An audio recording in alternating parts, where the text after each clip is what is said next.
নমস্কার বন্ধুরা, তোমাদের সবাইকে স্বাগত জানাচ্ছি দিমাস ডেস্টিনিতে। আজ হলো 23rd ডিসেম্বর।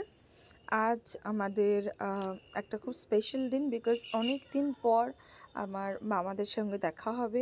মামা এখানে থাকে না, তাই খুব একটা দেখা সাক্ষাৎ হয় না। লাস্ট 2 বছর আগে হয়েছিল 2022-তে, তারপর আবার এই তো ওই জন্য যে সকাল সকাল উঠে ব্রেকফাস্ট বানিয়ে নিচ্ছি। ব্রেকফাস্ট করেই কিন্তু আমরা বেরিয়ে যাব। আমার মামা মেনলি থাকে হচ্ছে ইউএসএতে, ক্যালিফোর্নিয়াতে। অ্যান্ড আগে তো প্রত্যেক বছর আসতো, বাট কোভিডের সময়ও লাস্ট ওই 2020 জানুয়ারিতে এসেছিলো, দেন এসেছিলো 2022 ডিসেম্বর। তো তারপর এই দেখা হচ্ছে। আমরা সবাই মিলে যাচ্ছি, আমি, বাবা, মা, বোন, দীপায়ন, আমরা সবাই মিলে যাচ্ছি। মেট্রো করেই গেলাম, গীতাঞ্জলি মেট্রো স্টেশন নামলাম, যে আমরা পৌঁছে গেছি।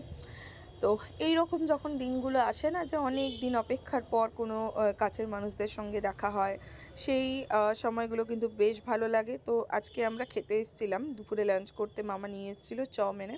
অ্যাকচুয়ালি আমাদের হাতারিতে সিট বুক ছিল, যেতে 15 মিনিট লেট হওয়ায় অন্য একটা ফ্যামিলি এসেছিলো, তাদের সিট দিয়ে দেওয়া হয়েছে, যেহেতু অনেকগুলো সিট আমাদের বুক ছিল। তো ফাইনালি আমরা কাছাকাছি আর সেরকম কিছু পেলাম না, চাউমিনেই এলাম।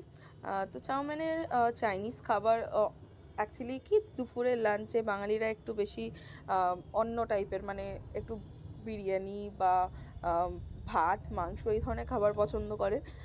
তো সেক্ষেত্রে অনেকেরই পছন্দ হয়েছে, আবার অনেকেরই মনে হয়েছে যে না, একটু ওই টাইপের হলে ভালো হতো। বাট অল ওভার সব কিছু খাবারই বেশ ভালো ছিল, বেশ টেস্টি ছিল। যারা যারা খুব একটা চাইনিজ পছন্দ করে না, তাদেরও বেশ ভালো লেগেছে। তো ওখানে খাওয়া দাওয়া সেরে আমরা সবাই বিকেল হয়ে গেছিলো, মামার বাড়িতে এলাম। অ্যাকচুয়ালি মামার ফ্ল্যাটে, গড়িয়াতে থাকে ওরা, মামারা।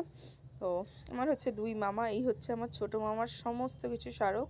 ছোটো মামা অ্যাকচুয়ালি এইচএসে ওয়েস্ট বেঙ্গলের মধ্যে ফার্স্ট র্যাঙ্ক করেছিল, তারপরে যাদবপুর ইউনিভার্সিটিতে 7টা গোল্ড মেডেল পেয়েছিল। তো সেই সমস্ত কিছু আর কি রাখা, পেপারে যে সমস্ত জিনিসপত্র বেরিয়েছিল সেগুলো। তারপরে এখানে এসে একটু কোল্ড ড্রিঙ্কস খেয়ে নিয়েছিলাম। এখন মিষ্টি দিল, মিষ্টি খাচ্ছি। তো এখন তো অলমোস্ট সন্ধ্যা হয়ে গেছে, অনেকক্ষণ আমরা গল্প টল্প করলাম, প্রায় 7টা-8টা বাজতে যায়। তো এখন আমরা একটু টিফিন করে বেরিয়ে গেলাম। এই চলে এসেছি আমরা হাওড়া মেট্রো।